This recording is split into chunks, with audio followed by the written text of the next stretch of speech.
কোটচাঁদপুর উপজেলা শহর থেকে ১০ কিলোমিটার দূরের এলাঙ্গি গ্রামের একটি রিসোর্ট নিয়ে এলাকাবাসীর বিস্ময়ের শেষ নেই। তাদের চোখের সামনেই প্রায় ২৫ বিঘা জমির উপর গড়ে উঠেছে এ রিসোর্ট। কিছুটা নির্জন এলাকায়, আশেপাশে নেই কোনো বসত ভিটা। এই রিসোর্টের মালিক এমপি আনার হত্যায় নাম আসা আখতারুজ্জামান শাহিন। কি ঘটে এ বাড়িতে? কৌতূহলী এলাকাবাসীর সহজ উত্তর, কালো গ্লাসের গাড়িতে চড়ে সবাই আসে এ বাড়িতে, রাতে প্রবেশ করে, সকাল হলে চলে যায়। ওয়ালটন ফ্রিজ কিনে অনেকের মতো আপনিও হয়ে যেতে পারেন মিলেনিয়াল। সেরা পণ্যের সেরা অফার। একজন কর্মচারী বলেন, প্রায় রাতেই এখানে পার্টি হতো। স্যার আসলে প্রায়ই এখানে আসতেন। তখন সারা রাত স্যাররা আড্ডা দিতেন। মাদক সহ বিভিন্ন খাবারের ব্যবস্থা থাকতো। প্রতিবারই 2 থেকে 3 জন করে ভিন্ন ভিন্ন তরুণী থাকতো। তারা স্যারদের নিয়ে আলাদা আলাদা রুমে থাকতেন। কি করেন তা জানি না।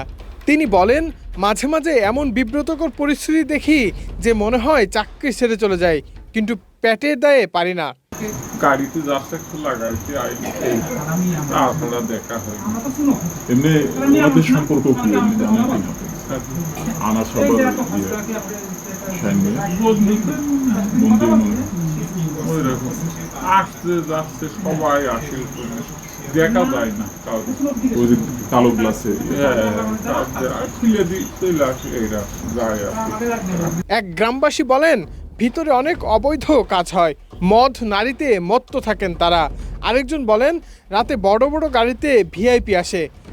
ভেতরে কি হয় বোঝার উপায় নেই। এখানে গেটম্যান বা কুত্তা টুত্তা যেভাবে পরিবেশ থাকে এর ভিতরে যাওয়ার কোনো পরিবেশ নাই। তবে ওখানে ওরা রাত সন্ধ্যে 8টার থেকে 9টার ভিতরে গান বাজনা শুরু হয়। এটাই জানি যে গান বাজনা হচ্ছে প্রচুর পরিমাণে, ঢোল ঢাপলে এই গ্রামের এলাকা 2-1 এলাকার লোকও শুনতে পারে। মানে এত জোরে জোরে ঢোল বাজানো হয় যে সেখানে গান, আর বড় বড় মাপের গাড়ি, বড় বড় মাপের সেটো গাছের গ্লাসে বড় বড় দামি দামি গাড়ি আসে, এসে এর ভিতরে ঢোকে। এতটুকু আমরা দেখতে পেয়েছি। আর সেটো গাছের গ্লাস ওর ভিতরে ধরেন দেখা যায় না যে কি আছে কি বৃত্তান্ত, ওই গাড়িগুলো ঢোকে। আরেক কর্মচারী বলেন, স্যারে একটু মনোরঞ্জন করেন এখানে, এই আর কি। আলী মনসুর নামে পাশের বাড়ির এক ব্যক্তি বলেন, শাহিন কখনো গ্রামের মানুষের সঙ্গে মিশে না। বড় গাড়িতে রিসোর্টে আসে, রাতে পার্টি করে, আবার চলে যায়। Desk report, Manabzamin.